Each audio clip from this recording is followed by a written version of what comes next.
Chapter 11. Bess plays Cupid.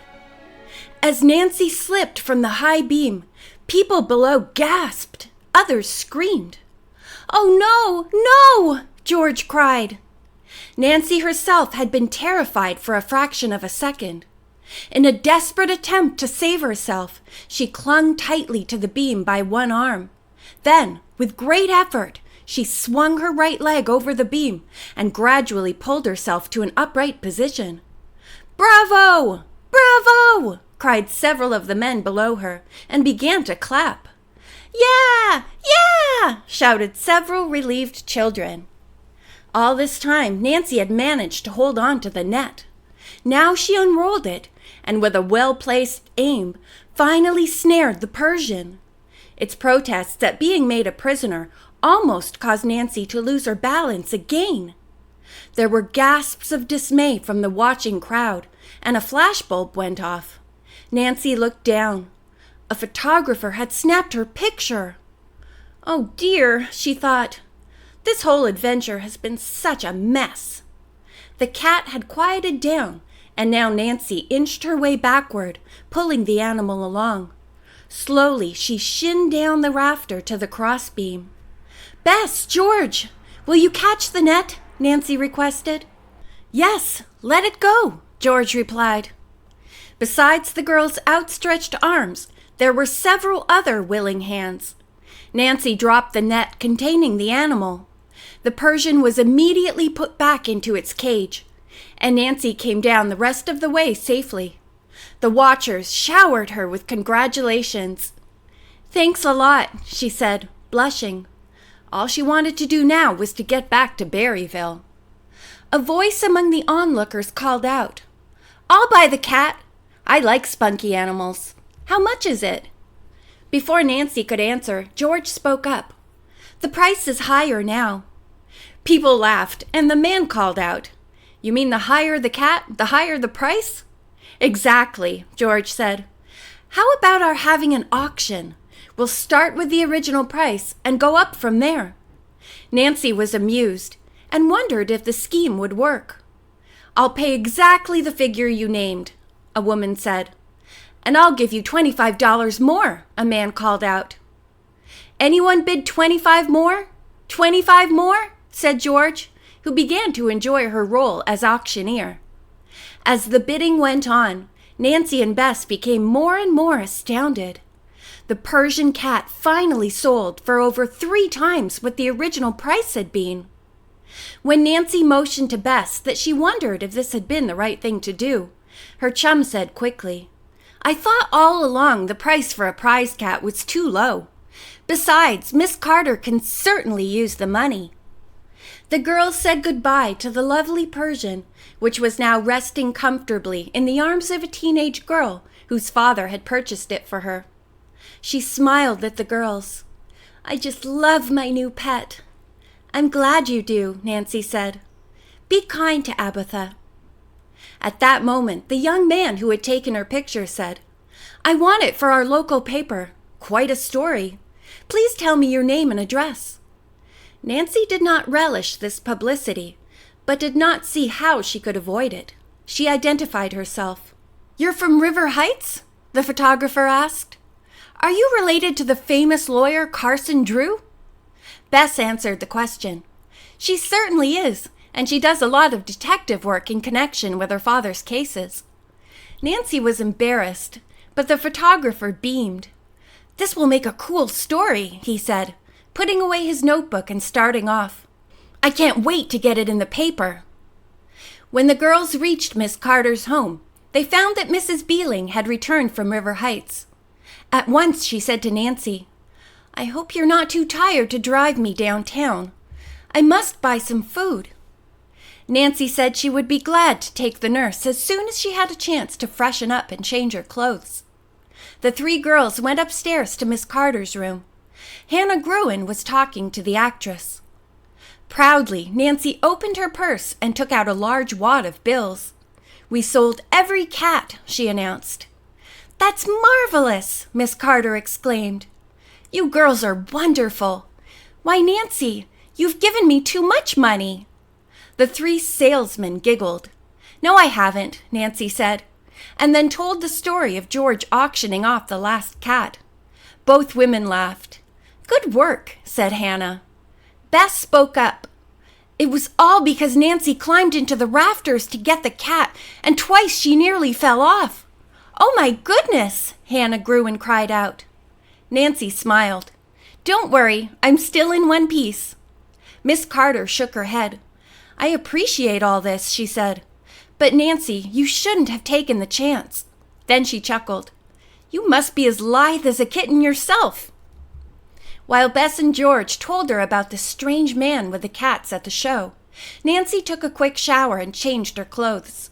Then she and Mrs. Beeling set off for the shopping center of Berryville. As they entered the parking lot, the nurse suddenly exclaimed, "Nancy, there's the man who was looking for Miss Violette." "Where?" Mrs. Beeling pointed him out. He had parked his red convertible and was now hurrying out to Main Street. Nancy dashed after the tall, handsome man, and in a few moments caught up to him. "Pardon me," she said, walking beside him, "but are you Mr. Toby Simpson?" He looked at her in amazement, then said with a smile, "Yes, I am." "You don't know me," Nancy said. "My name is Nancy Drew, and I'm staying with the woman you call Miss Violette." The actor stopped walking and stared at Nancy. "But how did you know—" "I don't blame you for being surprised," Nancy said, then quickly explained that Miss Carter had found out he had come to the house asking for Miss Violette. By this time, Mrs. Beeling had caught up to them, and Nancy introduced her. The actor smiled. "You're the woman who came to the door when I rang and said Miss Violette did not live there." "That's right. I never heard Miss Carter's stage name."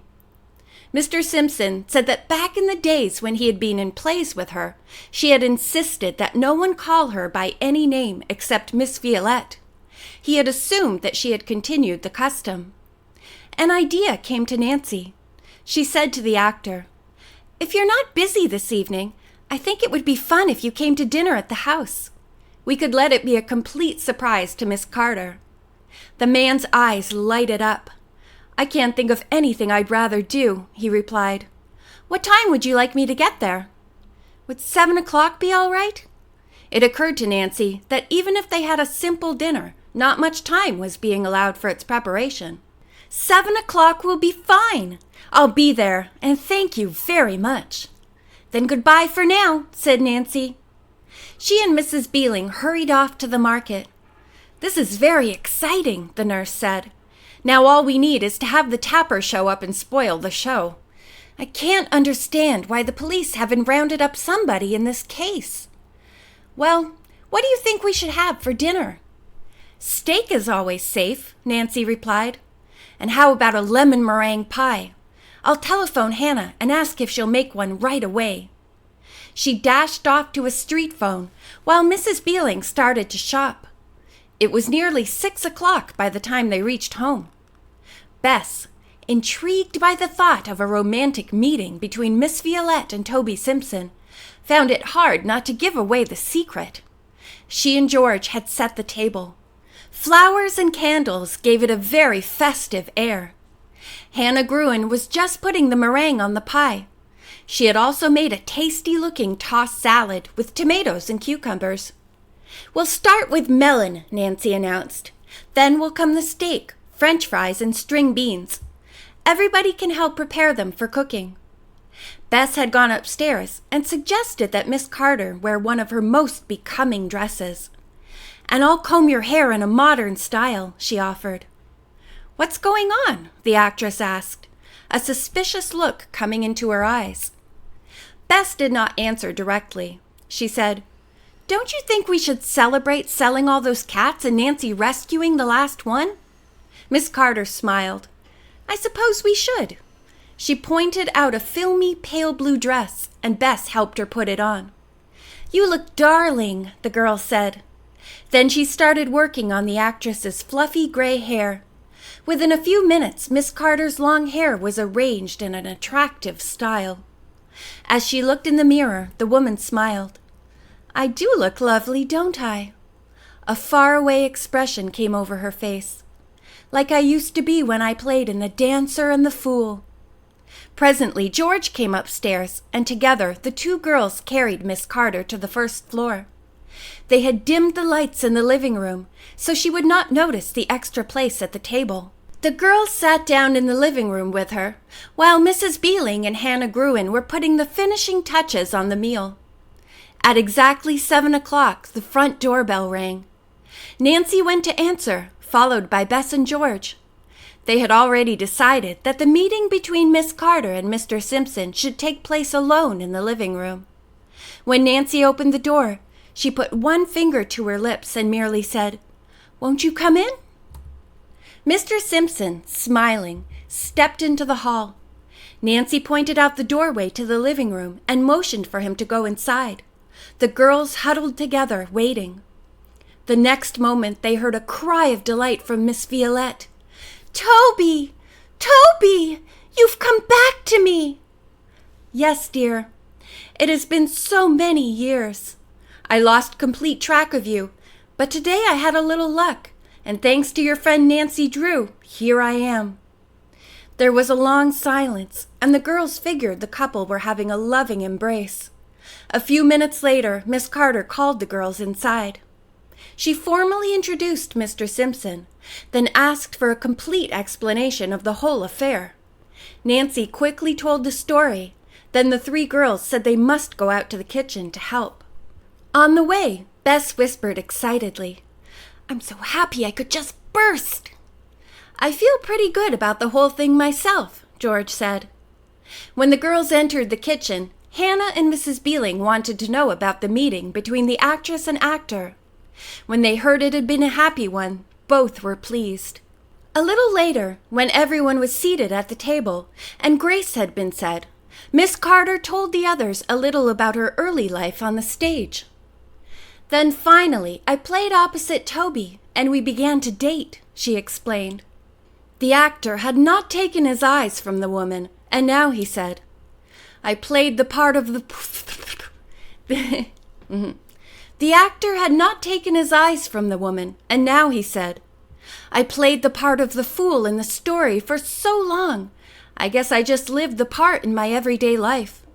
In any case, I was a fool to think my work was more important than marrying my leading lady." Bess had been touched by the story and the meeting. Now she looked directly at the couple and said, "It's not too late." Her remark was so unexpected that there was dead silence for several seconds. Bess, embarrassed, apologized profusely, but Toby smiled at her gratefully. "You have said the very thing I wanted to," he told her, and looked lovingly at Miss Carter. "As soon as you are well again, what say we try it?" Everyone waited anxiously for her answer. Taking Toby Simpson's hand and kissing him on the cheek, she said, "I'll try it if you think I can be of help to you." "Oh, you can!" Now there was real rejoicing.